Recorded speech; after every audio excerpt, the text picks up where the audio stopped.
마귀들은 반 죽을 것 같아요.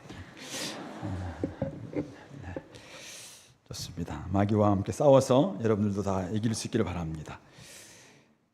우리 지난주 우리 34장에서 야곱의 딸 디나가 세겜에게 강간을 당하고 또 그의 오빠 야곱의 아들들은 또 그들을 대학살하는 엄청난 사건을 이제 우리가 봤습니다. 34장 말미에서 야곱은 아들들의 행위에 대해서 책망하는데 자기의 안위를 생각하면서 야, 내 이제 큰일 났다 이렇게 좀 책망을 하고, 아들들은 세겜의 행위, 그 행위에 대해서 아버지에 대해서 항변하는 이런 모습을 우리가 살펴보았습니다.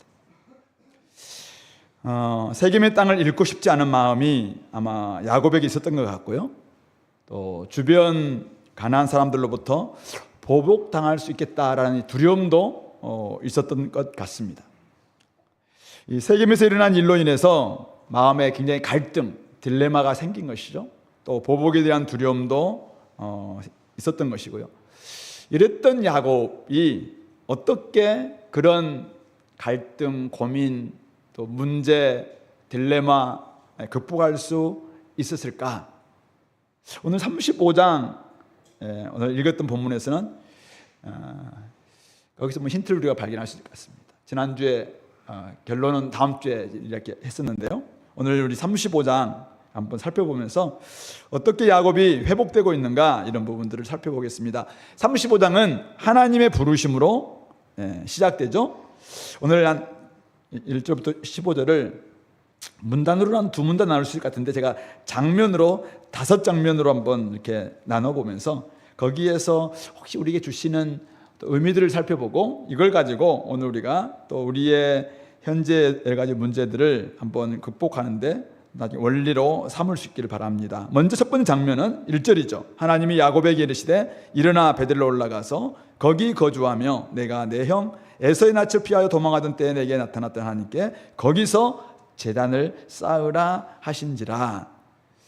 34장에 전혀 언급되지 않았던 하나님께서 오늘 등장하시면서 야곱에게 말씀하고 있습니다.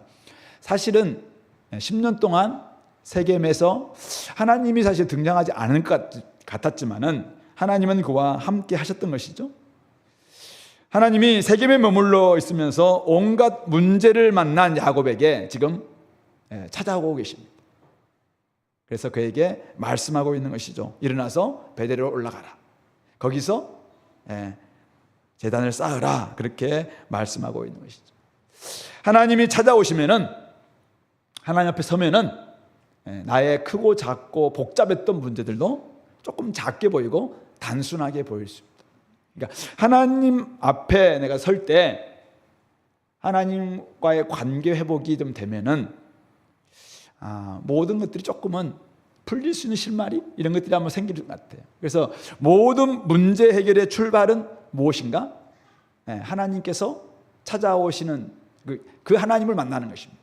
그러니까 하나님 앞에 서고 하나님을 만나고 하나님 말씀 앞에 반응하는 것, 이것이 모든 문제 해결의 출발인 것 같다. 오늘 그렇게 보입니다.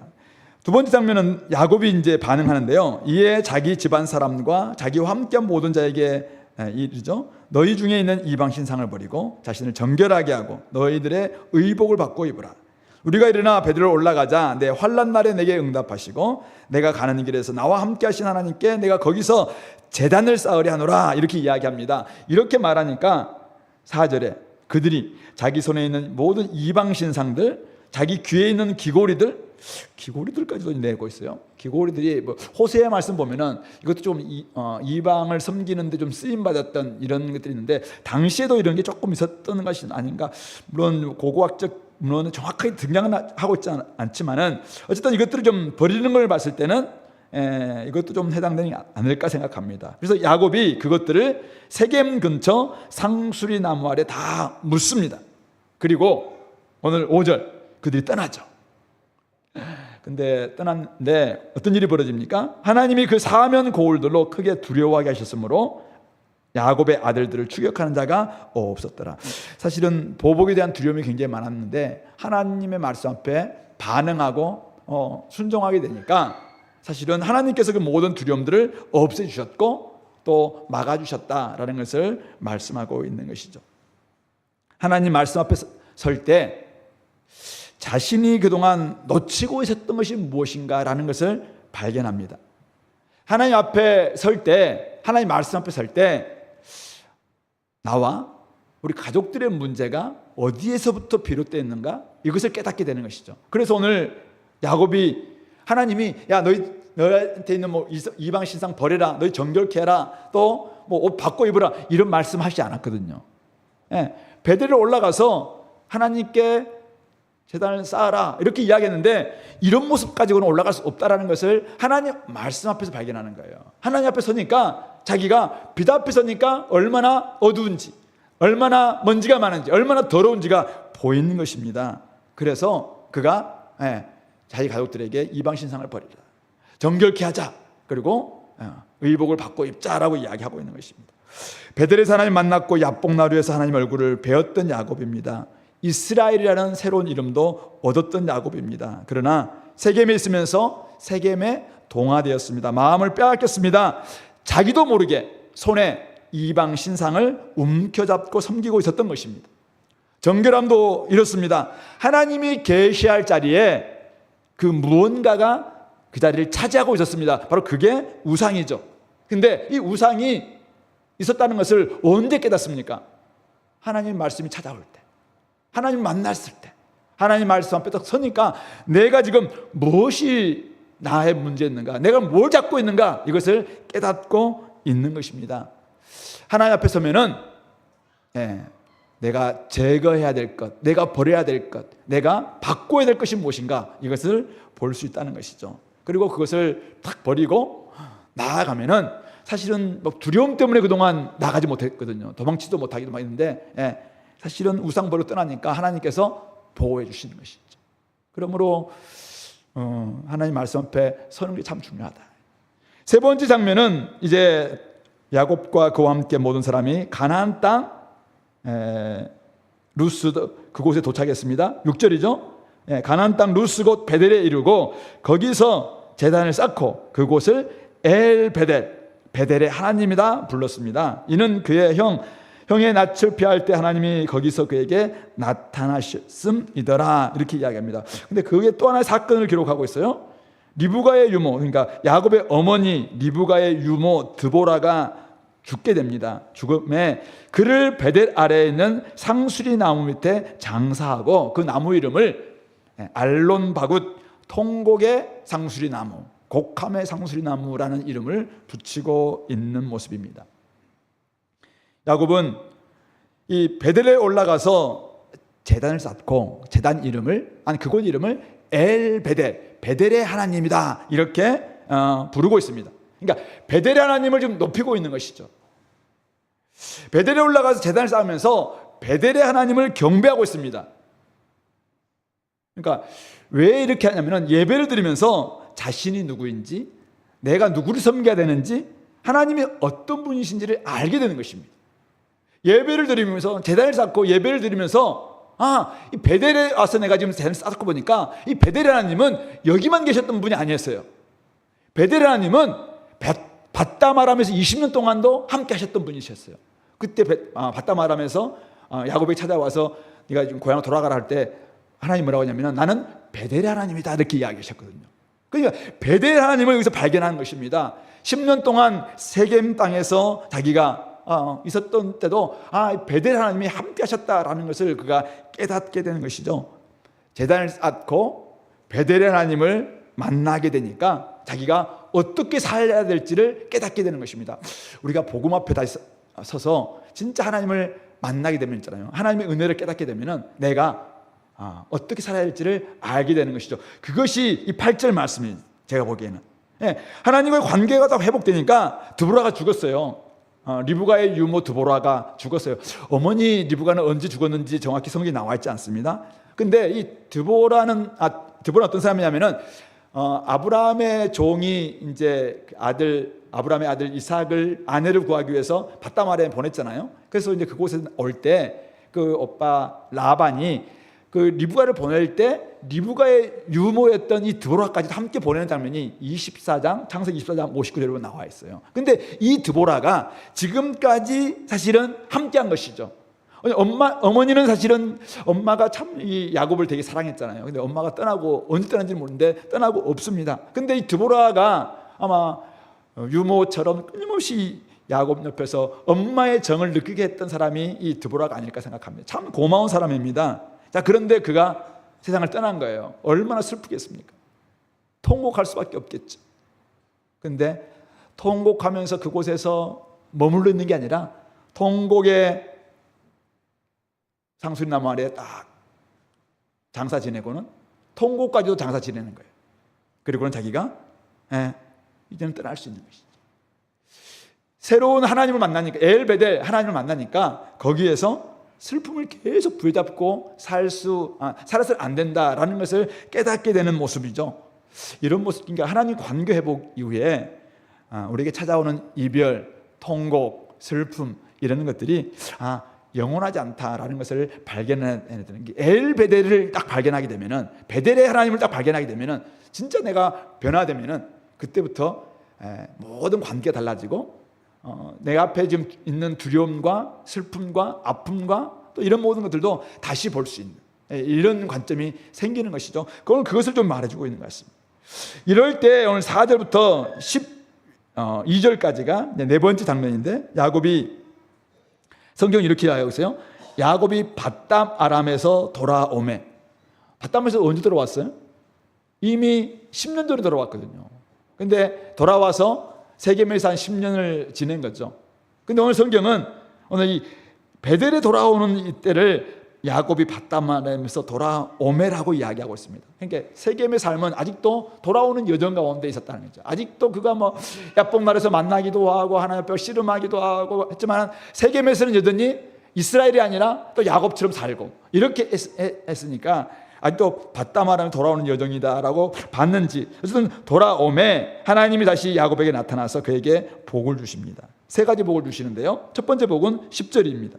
하나님이 그에게 이르시되 내 이름이 야곱이지만은 내 이름은 다시는 야곱이라 부르지 않겠고 이스라엘이 내 이름이 되리라 하시고 그가 그 이름을 이스라엘이라 부르다. 자, 퀴즈. 야곱 이름이 이스라엘로 바뀐 게 언제예요? 무슨 사건이었죠? 야복나루에서 씨름 사건이었잖아요. 그때 하나님이 네 겨뤄서 하나님을 겨뤄 싸워 이겼다 해가지고 너희 이름은 이제 이스라엘이다 이렇게 이야기했어요. 근데 오늘 다시 이 베델에서 엘베델을 딱 경배하고 난 다음에 하나님이 그에게 너희 이름은 야곱이 아니라 이제는 이스라엘이다.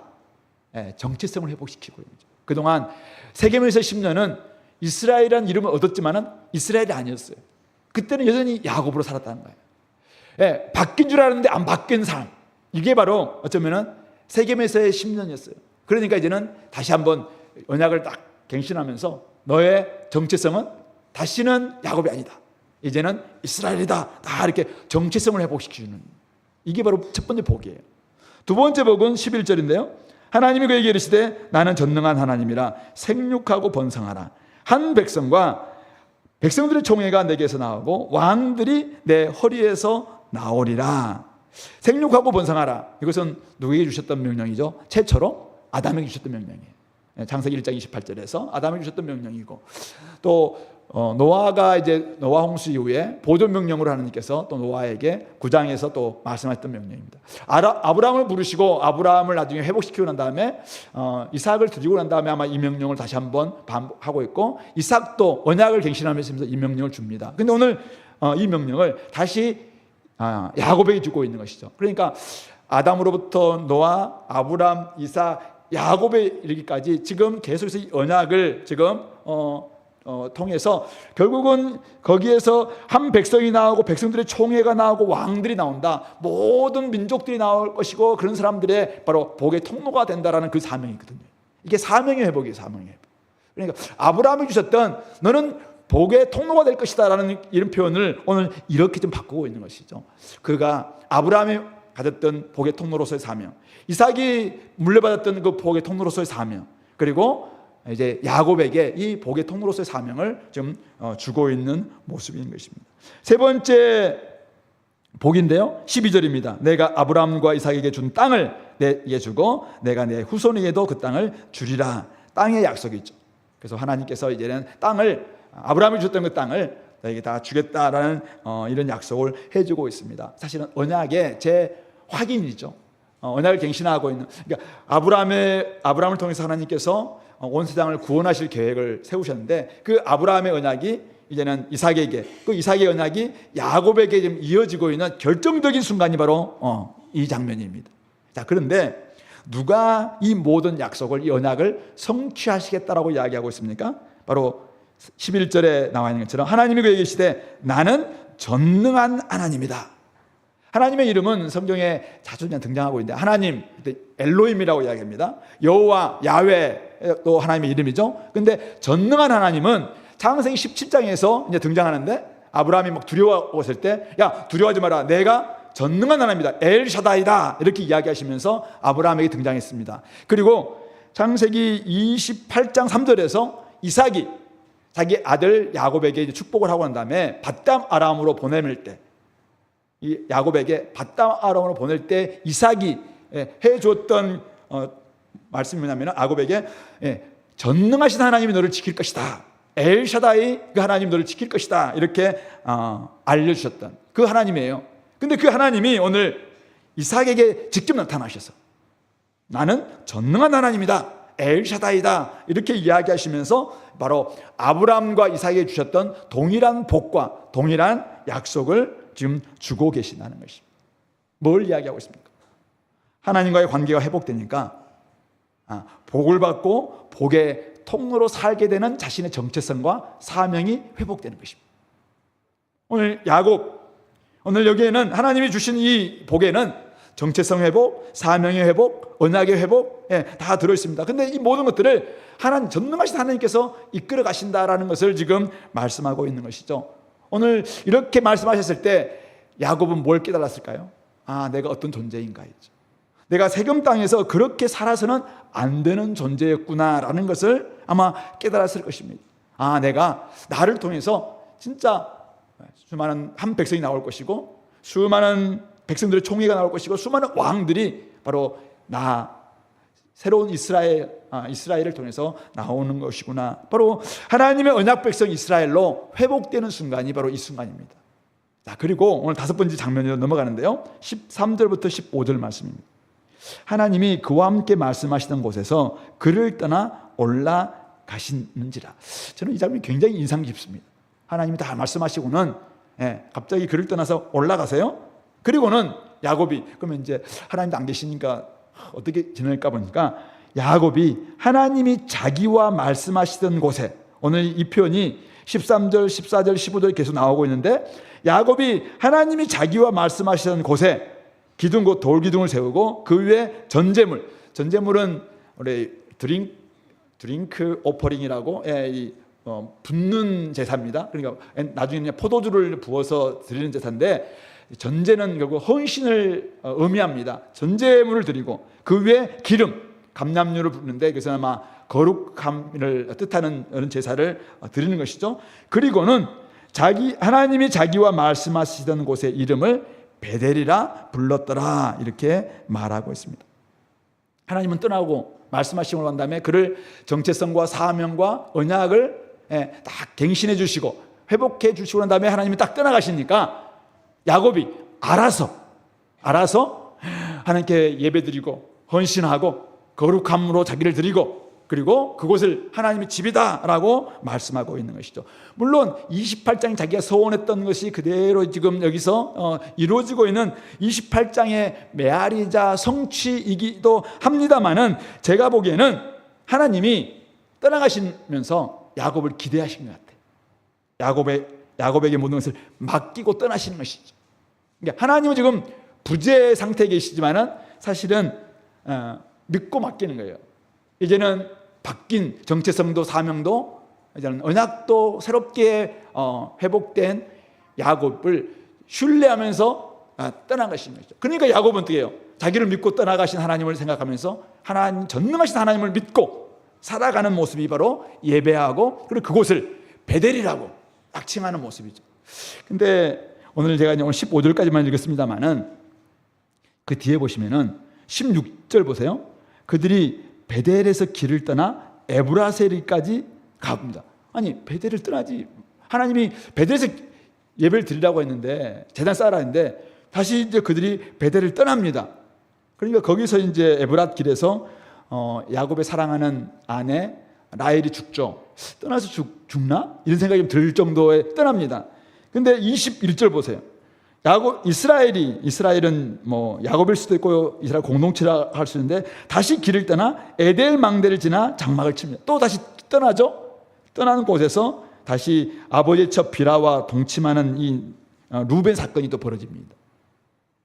그리고 27절 야곱이 기럇 아르바의 마므레로 가서 다시 또 더 떠나죠. 아버지가 있는 헤브론으로 갔는데 또 아버지가 돌아가세요.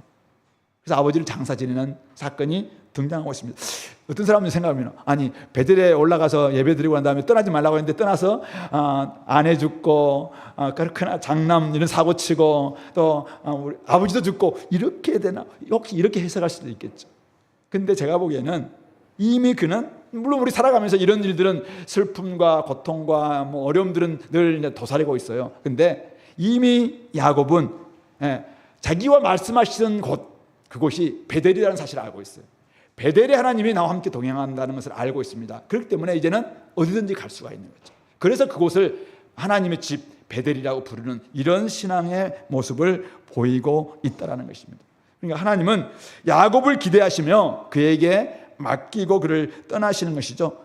부지하시지만 동행하시는 모습으로 떠나가십니다. 그러면은 이제는 남아있는 야곱은 자기가 어떻게 하느냐에 따라서 그곳이 베델이 되는 것입니다.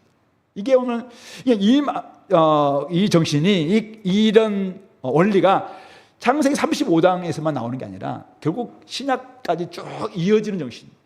결국 오늘 신약에 오면은 우리 그리스도와 함께하는 그곳이 진짜 우리가 하나님과 관계 회복되고 그리스도 안에 있다면은 우리가 가는 곳곳마다 그곳이 하나님의 집 성전이 되는 것처럼 바로 그렇게 나아가게 되는 것이죠. 자, 오늘 이 말씀을 통해서 오늘 우리는 세상에서의 두려움, 염려, 내 문제에서 어떻게 벗어날 수 있겠는가? 베델로 올라가는 야곱의 여정을 통해서 우리는 무엇을 배워야 하는가? 무엇을 배울 수 있는가? 저는 4가지 정도 여기서 생각해 봤는데요. 첫 번째는 하나님 앞에 살아야죠. 찾아오셔서 말씀하시는 하나님 앞에서 우리가 한번 우리 자신들 한번 설 필요가 있습니다. 야곱은 지금까지 자기 힘으로 변화되었지만은 베델에서 하나님을 만났고 또 뭐 바다마라에서 하나님을 찾아오시기도 하고 야복나루에서 하나님과 씨름하기도 하고 그런데도 불구하고 여전히 세상 가운데 세겜 땅에 가니까 자기 힘으로 살아갔어요. 자기 힘으로 살아가고 또 세겜에 계속 머물고 왜냐하면 땅도 막 샀으니까 그곳에서 머물고 싶고 막 이렇게 했거든요. 그런데 그때는 하나님도 없는 것처럼 지냈죠. 그런데 하나님이 찾아오셨어요. 그랬던 하나님 찾아오시고 하나님이 찾아오신 사건이죠. 하나님이 찾아오셔서 말씀하신 사건이에요. 하나님이 찾아오셔서 말씀하시면서 일어나 베델에 올라가서 거기서 제단을 쌓으라 이렇게 말씀하신. 그럴 때 야곱이 어떻게 했냐 이죠. 하나님의 말씀 앞에 딱 서는 것입니다. 찾아오신 하나님 앞에 서서 자기를 돌아보는 것입니다. 하나님 앞에 서면은 내 문제, 내 두려움, 내 염려, 내 지금 소유 이게 어떤 여정 어디쯤 있는가, 어떤 지점에 있는가 이것이 보일 수 있다는 것이죠. 그래서 하나님이 찾아오시는 것이죠.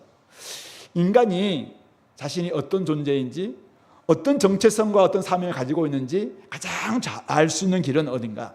바로 하나님 앞에 설 때입니다. 신 앞에 솔직하게 정직하게 설 때 내가 어떤 존재인가, 내가 어떤 두려움과 어떤 문제와 어떤 염려와 무엇 때문에 힘들어하는지 이것을 발견할 수 있다는 것입니다. 찾아오시는 하나님 앞에, 말씀하시는 하나님 앞에, 계시하시는 하나님 앞에 우리가 한번 솔직하게 서보는 것, 정직하게 서는 것, 이것이 첫 출발입니다. 우리 인간은 두 가지 그 방향을 가지고 있죠. 끊임없이 인간은 하나님을 찾고자 찾으려고 애를 씁니다. 이것을 에로스적 방향이라고 이야기해요. 끊임없이 하나님을 추구하면 어딘가 이데아가 있을 것이다. 끊임없이 추구하면 어딘가 일자가 있을 것이다. 끊임없이 추구하면 어딘가 신이 있을 것이다. 끊임없이 이런 방식으로 우리가 찾아왔다는 거예요. 근데 이렇게 해서는 온전한 하나님을 발견할 수가 없어요. 하나님이 우리 자신에게 내려오시는 것이죠. 하나님 우리에게 찾아오십니다. 하나님 우리에게 보여주십니다. 이것이 계시의 방식 또는 아가페 방식이라고 이야기하는데, 그럴 때 우리가 솔직하게 그 앞에 서는 것입니다. 그러면 내가 아무리 잘난 척해도 인간은 하나님의 피조물에 불과하구나라는 것을 발견하게 되는 것입니다. 인간이 하나님을 떠나는 순간 모든 문제가 시작됩니다. 하나님을 떠나는 순간 죄에서 벗어날 수가 없습니다. 모든 인간의 문제는 여러분 하나님을 벗어남으로부터 시작됐거든요. 그러므로 찾아오시는 하나님 앞에 우리가 솔직하게 벌거벗은 몸이든지 어떤 모습이든지 그 앞에 서는 것입니다. 그래서 그 앞에 그분을 받아들이는 거예요. 하나님 오늘 여러분들이 찾아오셔서 말씀하신다면 그 말씀 앞에 한번 솔직하게 서 보시기 바랍니다. 그럴 때 내가 지금 어디에 서 있는지, 뭐가 문제인지, 내가 지금 뭐 때문에 힘들어하고 있는지, 어떤 딜레마가 오는데 내가 지금 갈등하고 있는지, 이것이 점점 보이기 시작할 겁니다. 그러므로 하나님 앞에 딱 들어오시기 바랍니다. 하나님 앞에 서기 바랍니다. 찾아와 말씀하시는 그분 앞에 제대로 설 때 진짜 문제가 무엇인지 알게 될 것입니다. 오늘 성도 여러분, 오늘 여러분들에게 찾아오셔서 말씀하시는 그분 앞에 솔직하게 한번 정직한 모습으로 서 보시기 바랍니다. 이것이 첫 번째 순서입니다. 이가 없으면은 다른데 아무리 찾고 시험은 보낼 겁니다. 물론 또 뺑뺑 돌아서 또 계속 몇 바퀴 돌다가 나중에 오긴 올 겁니다. 그러나 이 과정이 순서인데 이거 없이는 세월을 보낼 거라고 생각해요. 두 번째, 떠나라는 것이다. 우상을 버리고 그 자리를 떠나야 합니다. 우리 공간과 자리는 다르다 이런 말 들어보셨죠? 들어보셨나요? 공간은 영어로 스페이스, 자리는 플레이스. 그래서 공간은 아무도 없는 자리를 그냥 스페이스, 공간이라고 이야기합니다. 근데 자리는 내가 마음을 주고 내가 뭔가를 섬기고 내가 욕심을 주고 뭔가를 좀 하고 있는 그 자리가 자리라고 이야기해요. 그러니까 여기서 예배를 드리는 그 자리예요. 오늘 여러분들은 예배 드리기 왔기 때문에 이것이 예배 자리가 될 수 있는 것이죠. 예배 자리, 사랑의 자리, 아니면 욕망의 자리, 정욕의 자리, 있는 자리가 있는데 그 자리를 만약 그곳에서 우상을 섬겼던 자리라면 그곳을 떠나라 이것이죠. 과감하게 하나님의 말씀을 믿고 그 자리를 떠나야 합니다. 그러면은 아까 우리 야곱에서 나온 것처럼 우리의 염려, 떠나면 내가 죽을 것 같거든요. 떠나면 도리어 내가 손해될 것 같아. 떠나면 내가 이 염려에서 더 큰 염려가 찾아올 것 같아. 근데 떠나보십시오. 한번 그 자리를 떠나보세요. 지금 하나님이 없는 그 자리예요. 우상을 섬기는 그 자리에 한번 떠나보시기 바랍니다. 그러면은 우리의 생각, 우리의 염려와는 달리 도리어 두려움이 사라집니다. 두려움에서 벗어날 수가 있습니다. 근데 계속 그 욕망의 자리, 우상의 자리, 염려의 자리, 두려움의 자리를 막 붙잡고 다른 것 해보려고 하십시오. 이게 떠나지 않는 순간 안 됩니다. 떠나지 않으면 안 되는 것이죠. 떠날 때는 그냥 떠나면 안 됩니다. 자기 손에 있는 우상을 버리고 떠나야 됩니다. 그것이 신상이든 우상이든 귀골이든 혹시 거기가 나의 지금 욕망이 투영되고 있는 우상이라면, 하나님을 대체하고 있는 그 우상이라면은 그것을 쥐고 있는 한 영원히 우상에서 벗어나서 못합니다. 자리를 떠났다고 그것을 쥐고 있다면 또 다른 데가 베델이 우상의 자리가 안 될까요? 나중에 우리가 알다시피 베델 어떤 곳입니까? 우상의 장소가 되는 거잖아요. 북이스라엘에서. 그것은 그 자리에 우상을 가져왔기 때문에 그런 것이죠.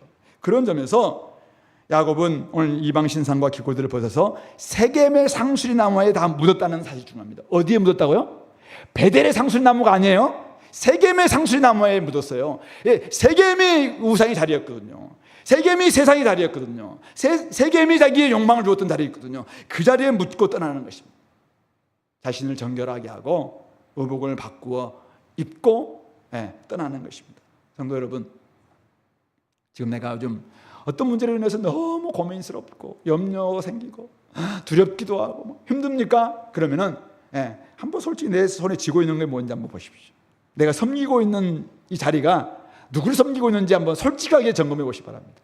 하나님의 자리를 꿰차고 있는 그 우상이거든요. 그거 치워야 합니다. 그거 버리지 않고 그 자리를 박차지 않고 어떻게 우리가 회복이 됩니까? 절대 안 될 겁니다. 그것 가지고는 베델로 올라갈 수도 없고 올라가서도 베델을 우상의 자리로 만들고 말 것입니다. 그런 점에서 혹시 내가 요즘 너무 만몬 우상에 빠져 있는 것 같다. 하나님과 재물을 섬기지 말라고 했는데 재물이 없으면 내가 죽을 것 같고, 재물이 없으면 나는 세상에서 바보 될 것 같고, 재물이 없으면 어디 가서 큰 소도 못 칠 것 같고, 그렇기 때문에 재물이 나한테는 이미 하나님의 자리를 꿰차고 있는 것 같다. 그렇다면 과감하게 그거 한번 그 자리를 벗어나야 됩니다. 하나님께 제단을 쌓으려고 하는데, 가서 제단 쌓아야 되는데 뭐 열심히 손에 지금 우상 쥐고 어떻게 제단을 만듭니까? 깨끗한 손이 필요한데, 거룩한 옷이 필요한데, 온갖 덕지덕지 돈 때 묻은 그 옷을 입고 어떻게 하나님 앞에 나아갈 수 있습니까? 손님 냄새 맡아보세요. 지금 일주일 동안 뭐 한다고 이런 냄새가 풍기는지, 거기에 여러분들의 일주일의 욕망이 다 있을 겁니다. 그거 버려야 됩니다. 손이 깨끗해야 돼요. 근데 거기에 온갖 지금 냄새 풍기면서 하나님을 예배 드린다고요? 도리어 그 욕망을 가지고 왔는데 그게 하나님께 받으실 예배가 될까요? 그거 버려야 됩니다. 그러므로 오늘 여러분들 오늘 의복 다들 우리 잘 정제하고 오셨는데요. 우리 입고 있는 이 의복, 저도 오늘 처음으로 이제 6월 첫 주니까 하복을 입고 왔습니다. 예쁘게 드라이한 아주 깨끗한 옷입니다. 그렇지만 만약 제가 속에 욕망이 가득하고 오늘 깨끗한 옷은 입었지만 내 안에서 아직도 뭐 욕심과 누구에 대한 미워함과 또 막 여전히 누구에 대해서 막 이런 생각을 했다면 하나님이 이 옷 볼까요? 내 속에 있는 그 옷 보지. 하나님 앞에 우리가 벌거벗은 모습으로 이렇게 나아가려면 이 옷을 잘 벗어야 됩니다. 갈라디아서 말하고 있는 육체의 일은 현재 안에 나오는, 갈라디아서 한번 여러분 나중에 보세요. 육체의 일과 하나님 나라의 열매, 성령 열매와 이렇게 분리시켜 놨잖아요. 대조시켜 놨는데, 육체의 일은 현재 안에 나오는 음란과 쭉 나오는 그 열매, 이것으로는 하나님 나라를 유업을 받지 못한다고 이야기하고 있어요. 그런 열매를 내가 맺고 있는 옷이라면은 여러분들이 아무리 베델로 온날지라도 제단 쌓을 수가 없는 거거든요. 그런 점에서 오늘 죄의 습관, 그 자리 떠나십시오. 그래야지 일이 될 수 있어요. 그리고 뭔가로 말미암아 더러워진 이 옷이 있다면, 손이 있다면 과감하게 그것은 좀 버리고 바꿔 입고 갈 수 있는 것. 이게 바로 두 번째, 떠나라. 세 번째는 예배하라입니다. 예배하라. 루스 베델에 올라가서 제단을 쌓고 엘 베델이라고 불렀다고 이야기했어요. 베델의 하나님을 발견하고 베델의 하나님을 높이고 베델의 하나님을 경배하고 있는 모습입니다. 이 베델의 하나님, 예전에 나타나셨던 그 하나님을 지금 만나서 신앙이 회복되는 모습이에요. 첫사랑이 회복되는 모습입니다. 그러니까 첫사랑이 회복되니까 진짜 이 베델의 하나님은 28장에서 나를 환난 당할 때 지켜줬던 그 하나님뿐만 아니라 바담 아람에서 20년 동안 나와 함께 동행하시던 하나님이고, 10년 동안 내가 세겜에 있을 때 나를 포기하지 않으시고 여전히 지켜보시다가 나에게 찾아오신 하나님이시구나라는 것을 깨달으니까 이 제단이야말로, 이곳이야말로 엘베델이다라고 찬양하고 있는 거잖아요.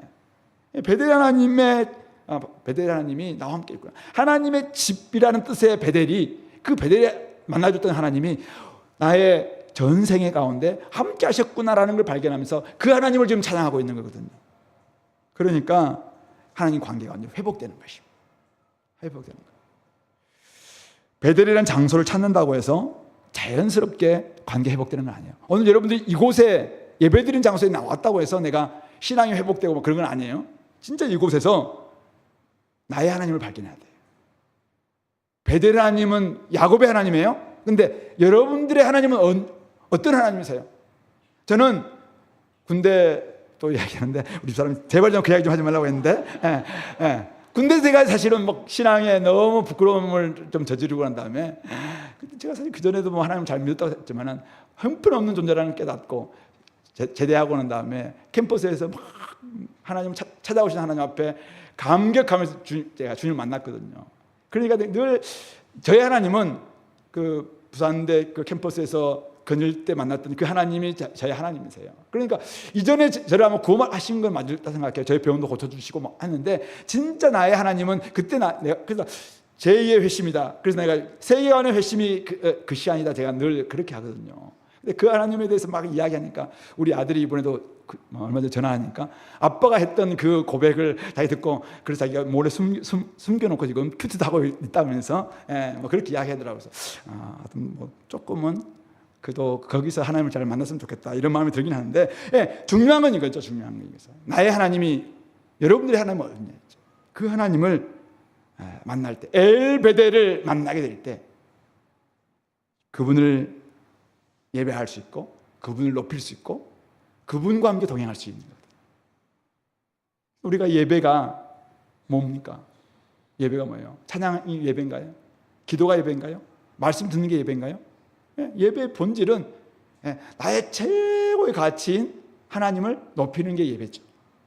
그 하나님을 발견하는 순간 내 중심이 회복되는 중심에 나의 보좌가 있는데 거기에 딱 하나님을 모셔드리는 거잖아요. 그러면 어떻게 해요? 이 예배만 예배가 아니라 삶 전체가 예배가 되는 거잖아요. 그리고 그때마다 가는 곳곳마다 이제 그분을 높이니까 내 중심에 그분이 계시니까.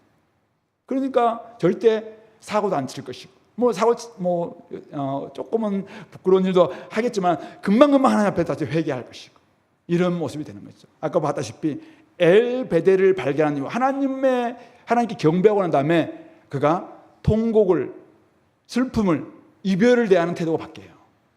오늘 우리도 마찬가지입니다. 여러분들이 진짜 엘베델을 발견한다면은 그분을 예배하는 이 예배가 진짜 여러분들 삶 가운데서 중심에 딱 들어온다면은 사람을 대하는 태도가 바뀌어요. 자신을 대하는 태도가 바뀌어요. 그리고 하나님을 대하는 태도가 바뀌어요. 이게 오늘 우리 교회가 올해 추구하고 있는 복음 회심 성장에 해당되는 부분이에요. 성장의 방향이 어디로 갈 것인가? 나에 대해서 하나님이 나를 사랑해 주시고 나의 정체성과 나의 사명이 하나님은 나를 딱 인정해 주시니까 내가 사람들은 나를 이상하게 본다 할지라도 나는 나를 하나님 보시는 방향으로 나를 보잖아요. 그러니까 이게 내가 훨씬 더 사랑스러운 존재가 되는 거예요. 더 깊어질 수밖에 없어요. 다른 사람을 향해서 마찬가지입니다. 다른 사람들에서 그들은 여러 가지 그가 나한테 어떻게 했냐에 따라서 내가 막 그들을 막 원수 대하시 대했거든요. 근데 하나님이 나에게 어떻게 대했습니까? 나를 대해 주실 뿐만 아니라 나에게 복의 통로로 삼아 주셨잖아요. 그러니까 사람들을 대할 때 환대하고 그를 기다릴 줄 알고 인내할 줄 알고 또다시 그를 용납할 줄 알고 이런 사람으로 바뀌는 것이죠. 하나님을 앞에서는 처음에는 나의 욕망만 투영했던 사람인데 이제는 제대로 된 기도를 할 수 있는 사람이 되는 거예요. 하나님의 말씀 앞에 순전하게 반응할 줄 알고 기다릴 줄 알고 하나님 나를 믿고 딱 맡겨줬으니까 하나님 제가 하나님 믿고 나아갑니다 하면서 기도하는데 기도가 내가 달라의 기도에 끝나는 것이 아니라 이제는 찬양의 기도, 감사의 기도, 응답의 기도가 막 나오는 것이죠. 그러니까 하나님 앞에 있어도 기도 시간이 즐거움의 시간이 될 수 있는 거죠. 저는 이렇게 바뀌는 게 이 엘베델 예배가 회복될 때 가능하다고 생각합니다. 내 안에 관계 회복되면은 하나님께서 나를 그렇게 대해 주시니까 그렇게 나아갈 수가 있는 것입니다. 잠시의 고난이죠. 근데 어떻게 잠시의 고난입니까? 근데 잠시의 고난이 우리가 나중에 받게 될 영원한 영광과 좋게 비교할 수 없도다. 로마서 8장 18절인가요? 17절. 거기 나오는 그 말씀. 바울이 사실은 진짜 그가 다메섹에서 예수님을 만나고 난 다음에 이제는 딱 눈이 바뀐 거예요. 그러니까 관계가 바뀌는 거죠. 고난을 대하는 관계도 바뀌는 거죠. 사람을 대하는 관계가 다 바뀌는 거죠. 그러니까 고난은 잠시 고난인 것이고 영광은 영원한 영광이라고 생각하니까 아까 저런 찬양, 영광의 찬양도 진짜 맞구나 뭐 이런 생각이 드는 거죠. 성도 여러분, 제대로 좀 예배할 수 있도록 엘베델을 발견할 수 있도록 나의 하나님을 발견하는 그 하나님이 내 삶의 중심에 딱 들어오기만 한다면 이제는 여러분의 삶은 캠퍼스에 있으나 군대에 있으나 선교지에 있으나 직장에 있으나 어디서든지 이제는 그분을 막 높이는 이런 모습이 되지 않겠습니까? 그리고 마지막 오늘 야곱에게 배울 수 있는 부분들은 믿음으로 살랍니다. 전능하신 하나님을 믿고 언약 백성으로 살아가면 되는 것이죠. 베델의 하나님을 만나 신앙이 회복되면은 어디든지 베델이 될 수 있다라는 것을 우리가 깨닫고, 전능하신 하나님, 엘샤다이 하나님이 나와 함께 하시는 언약의 하나님이다라는 것을 우리가 믿는다면 하나님이 계시지 않아도 하나님이 늘 계시는 거예요. 하나님은 부재하시는 것 같은데 하나님은 늘 임재하고 계시는 것이죠. 왜? 세상 끝날까지 나와 함께 하시겠다고 약속하셨으니까 그 약속을 의지하면서 나와 함께하고 있는 성령님이 지금 나의 모든 것을 일거수일투족을 보고 계시다는 것을 사실은 우리가 믿게 되는 것입니다. 그러니까 오늘 야곱처럼 자기와 말씀하시던 곳에 돌 기둥을 세우는 거예요. 여러분들이 말씀하시던 곳이 가정입니까? 그곳에 제단을 쌓는 거죠. 여러분들에게 말씀하시던 그곳이 캠퍼스입니까? 그러면 캠퍼스 중간에 기름을 붓고 전제물을 붓는 헌신과 거룩의 제사를 드리는 것입니다. 바로 여러분들과 말씀하시는 곳이 군대입니까? 그러면 그곳이 베델이 될 수 있는 거예요. 그래서 그곳에서 어떻게 믿음으로 살아가는 것입니다. 우리가 직장 생활하는 것도 사실은 우리가 돈 벌기 위해서 나아가지만은 하나님 우리를 보내셔서 그곳에 갔잖아요. 그러면은 거기서 하나님이 나와 함께 말씀하셨던 그곳이 하나님을 찬양하고 하나님을 예배할 수 있는 베델이 될 수 있다라고 생각한다면은 직장을 대하는 태도가 달라질걸요. 그곳에서 기둥을 세우고, 방식은 다양하다고 생각해요. 개인 예배를 드리든지, 아니면 기도하는 사람들을 우리가 모집하든지, 아니면 같이 점심시간 때 잠깐 큐티 모임을 하든지, 다양한 방식을 할 거라고 생각해요. 이런 모습으로 그곳에서 제단을 쌓고, 그리고 헌신과 거룩의 제사를 드리고, 그리고 그것은 성전이 되는 것입니다. 물론 지금도 우리 이곳에 성전이지만은 그것도 성전일 수 있어요. 가정도 캠퍼스도 어디든지 성전이 될 수 있다. 그렇게 하니까 어떻게 해요? 내가 언약의 하나님을 나를 딱 신뢰하고 나를 보냈잖아요. 그러니까 내가 하나님을 믿고 살아내는 거죠. 살아내는 거. 그게 바로 복을 받아 누리고 복을 나눠주는 삶. 이것을 복의 통로의 삶이라고 이야기했죠. 그런 삶을 살아내는 것입니다. 오늘 성경은 이제는 야곱의 생애가 이제 거의 마무리되고 있는데요. 아마 그는 가는 곳곳마다 베델에서 길을 떠나 에브라에 갔을 때도, 또 그걸 떠나 에델망대를 갔을 때도, 또 그것을 떠나 마므레에 갔을 때도 저는 그곳에서 하나님을 경배했다고 생각해요. 그래서 그곳이 아마 베델처럼 여겼지 않았을까 생각합니다. 베델의 하나님은 베델이라는 장소만을 고집하지 않습니다. 엘베델의 하나님께 제단을 쌓으면 어디를 가든지 베델이 되게 하시는 것입니다. 그러므로 우리 영적 이스라엘인 저와 여러분들은 전능하신 하나님을 믿고 언약 백성으로 살아가면 되는 것이죠. 언약 백성 살아간다는 것은 아까도 이야기했다시피 우리의 정체성, 우리의 사명을 깨닫고 나를 통해서 많은 사람들이 복을 누려야 되구나 라는 것을 깨닫고 그렇게 살아내는 삶을 의미합니다. 신약을 살아가는 저와 여러분들, 바로 이것은 더 확실한 진리이자 훨씬 더 명확해지고 분명해진 계시입니다. 창세기는 계시가 좀 흐릿해요. 이게 그런 의미인가 잘 몰라요. 근데 신약에 오면은 이게 뚜렷하게 나타나잖아요. 그리스도 안에 있으면 누구든지 성전, 이제는 새로운 피조물이라고 하면서, 새로운 피조물 안에는 우리 그리스도가 성령을 보내주시잖아요. 그럼 내 안에 딱 성령이 들어오는 순간 내가 성전이 되는 거죠. 내 가정이 성전이 되는 것이죠. 우리 교회가 가는 곳곳마다 성전이 되는 거예요. 그러므로 그곳이 베델이 될 수밖에 없다는 것을 신약에서는 훨씬 더 명확해지는 것입니다. 그러므로 중요한 것은 전능하신 하나님, 바로 우리의 언약의 하나님이시죠. 나를 구원하신 그 하나님을 믿고 내가 어떻게 해야 되냐고요? 언약 백성으로 살아내는 거예요. 내 정체성이 무엇인가? 내가 이스라엘이구나. 내가 이제는 많은 사람들을 복을 줘야 될 복의 통로구나. 이런 사명 깨닫고 그렇게 살아내는 것. 이것이 바로 이제는 우리가 해야 될 일입니다. 그렇게 되면은 아마 장담하건대 여러분들의 두려움과 염려에서 벗어날 수 있다고 생각합니다. 하나님을 믿고 의인답게, 의인은 오직 믿음으로 말미암아 살리라. 그렇게 살아내면은 여러분들이 하박국 선자가 그렇게 믿고 의인답게 믿음으로 살면서 늘 두려워하고 염려하고 자기 문제에서 막 헤매고 이렇게 했을까요?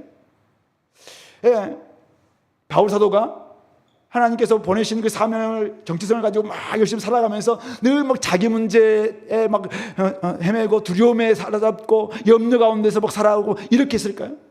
저는 그렇지 않았다고 생각해요. 그런 점에서 결국 오늘 우리가 하나님 앞에 서고 나의 우상을 버리고 떠나고 온전한 한 예배를 드리면서 언약 백성답게 살아내기만 한다면은 진짜 나의 두려움과 염려와 근심에서 벗어나게 되고 진짜 하나님이 나와 함께 하시는 삶을 살 수 있다고 믿습니다.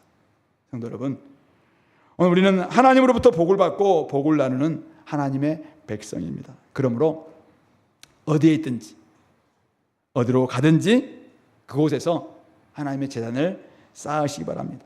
하나님을 경배하시기 바랍니다. 그리고 하나님께서 여러분들에게 부여하신 정체성과 사명에 따라 살아가시기 바랍니다. 우리 대학생들 캠퍼스, 그곳이 하나님의 보내시는 선교 현장입니다. 그곳에서 하나님 앞에 서십시오.